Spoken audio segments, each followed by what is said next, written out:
Hello, I'm Marissa Lewinsky.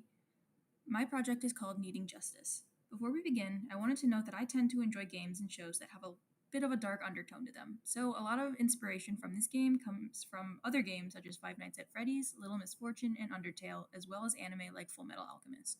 As such, viewer discretion is advised.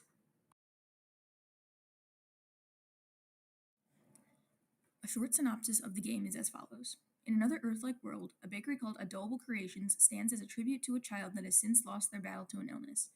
Initially seeking to bring joy to their ailing child, the main antagonist, the baker, delves into alchemy to create a food-based companion for their child.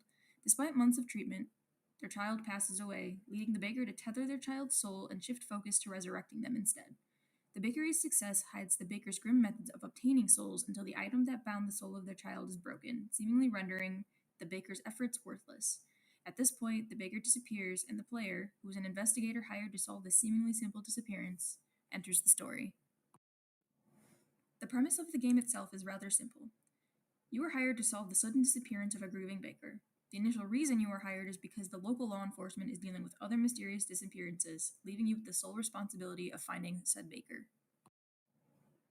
The genre of the game would be considered an indie role-playing game. The game itself is aimed for a slightly more mature audience. While no violence is intended to be depicted, there will be hints about things such as murder, death, and generally things that are not considered suitable for a young child. So the ideal audience would be anyone that's at least 13 and older. My favorite style of game is a top-down pixel style, similar to Stardew Valley and the Survivalists, so my game will be following suit. The camera point of view will be similar as well, hovering just above the player as they move around the world.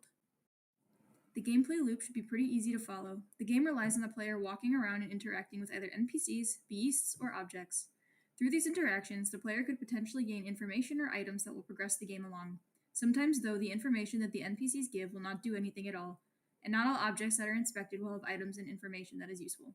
For example, the cash register item will read, "All of the money still seems to be here. Whatever happens, it probably wasn't a robbery." Similarly, each beast will have an encounter event regardless of if the investigator kills them right away or tries to befriend them. These events will give different information and show different cutscenes. For example, if you kill a beast, you will see a spirit emerge from the husk. The spirit will give a sudden flashback from the spirit's life.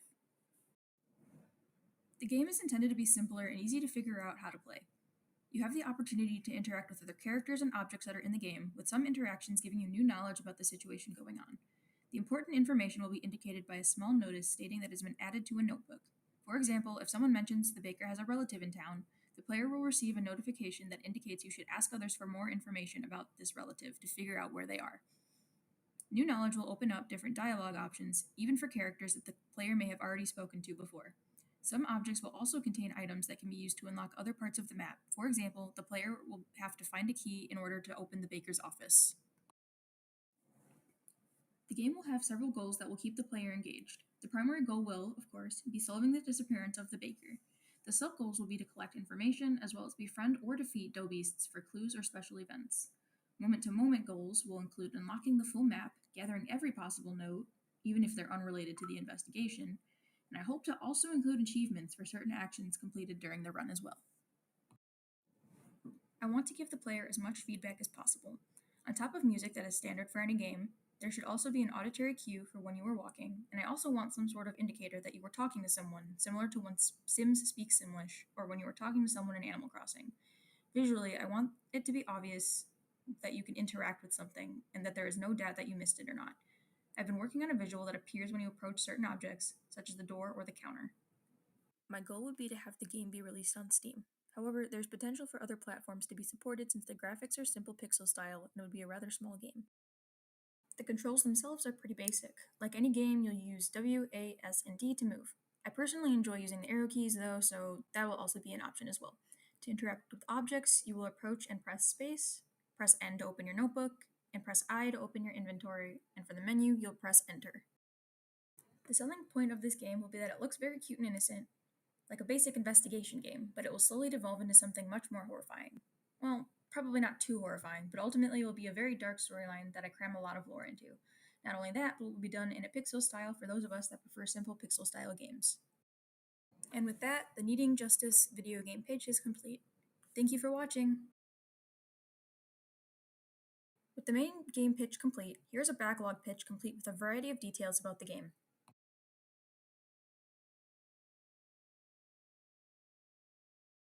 The theme of the game is solving a mystery, but I also wanted to touch on the importance of dealing with grief. The game occurs due to the baker being unable to handle his grief, causing a rather drastic mental breakdown that leads him down a dark path. Given that the game is completed by checking out everything in the environment, another theme could potentially be curiosity and learning things by figuring it out for yourself.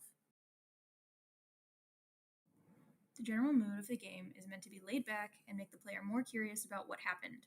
The tone should eventually shift to be more emotional as you learn about the baker, his family, and the events that occurred prior to the investigation.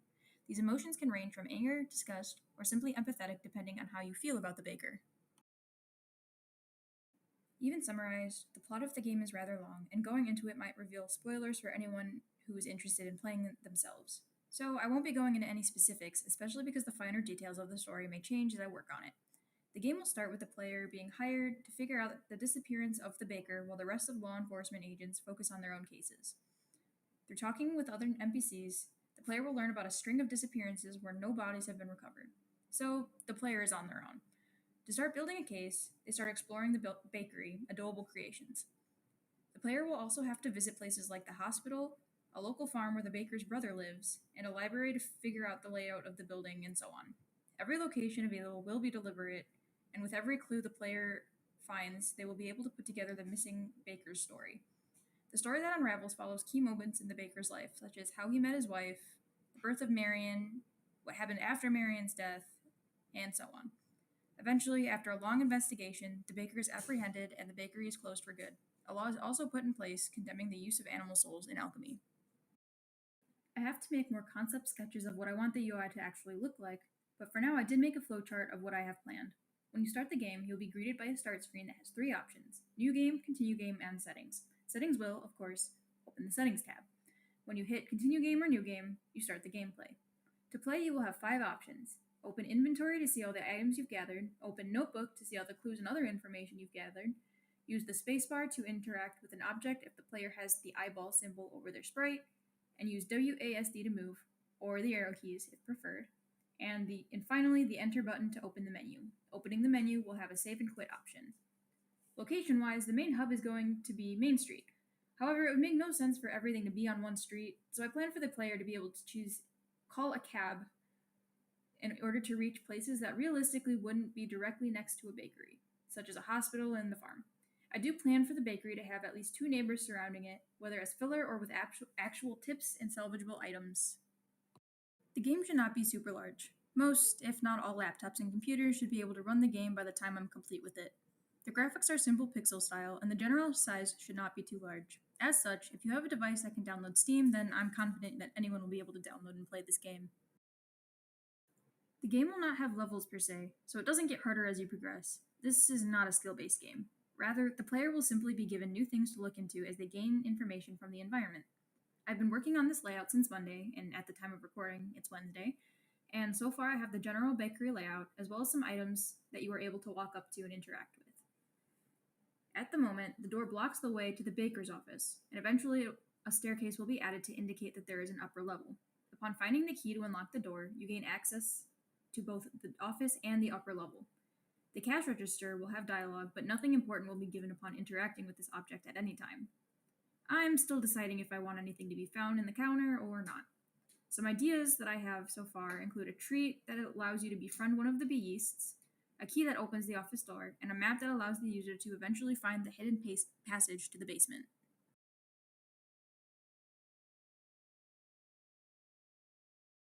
There are a variety of important people that are in this game.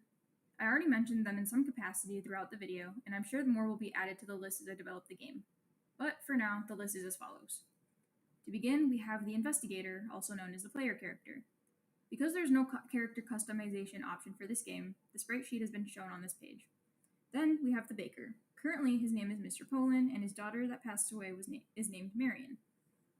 The player will also interact with the baker's brother. Brother has the key to the office area that was given to him during the time that Marion was alive and in the hospital. Mr. Poland forgot about it and never asked for the copy back. The other important character to note is Beast, number 001. She was the first soul that survived the ritual, but the ritual was imperfect. Because of this, she will look like something out of a horror film rather than a cute little creature. She isn't bad, she just does initially attack the player, but mostly out of fear. This bridges well into the important objects that I have planned. I will definitely be adding more, but I have yet to develop the full storyline. The first object is a treat that can be found by rummaging through the baker's cupboards in his kitchen. Not finding this treat will not break the game, but you won't have the option to actually befriend 001. Instead, you either have to run away or simply kill her. The next object is the key that unlocks the office door, the one that you get from the brother. And finally, there's a map that you obtain from 001 that allows you to enter the lower level. Now, you have the option to both befriend or kill 001. If she doesn't draw it out right away after her befriending, the map will be revealed in a flashback and given to the player anyway by the ghost of Beast 001 as a thank you for releasing her soul. Some ideas I have involve trading to bribe NPCs to give you more information, but I haven't gotten that far quite yet. Like I mentioned before, I want this game to look really cute.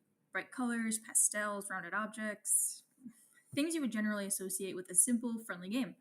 Later in the game, though, you'll unlock the upper and lower levels of the bakery. These two areas in specific, as well as the monsters that are associated with it, should be a stark contrast to the rest of the game. It will intentionally be jarring and seem out of place, and that's why I'm going to really enjoy building out this game. I've decided to use Godot for this game due to the 2D nature not requiring something super heavy. Godot has been incredibly easy for me to figure out. For pixel art, I use Clip Studio Paint, mostly because that is what I'm used to. I do have Sprite, but with the deadline being relatively short, I felt it would be best to get started using something that I'm familiar with rather than something I'd have to learn. For version control, I use GitHub, which has been pretty useful already as I just got my school-sanctioned laptop, allowing me to work on 2 laptops with this project. Godot allows you to write scripts pretty easily in the program, and it automatically attaches them to the desired object. But if needed, I have Visual Studio as a backup.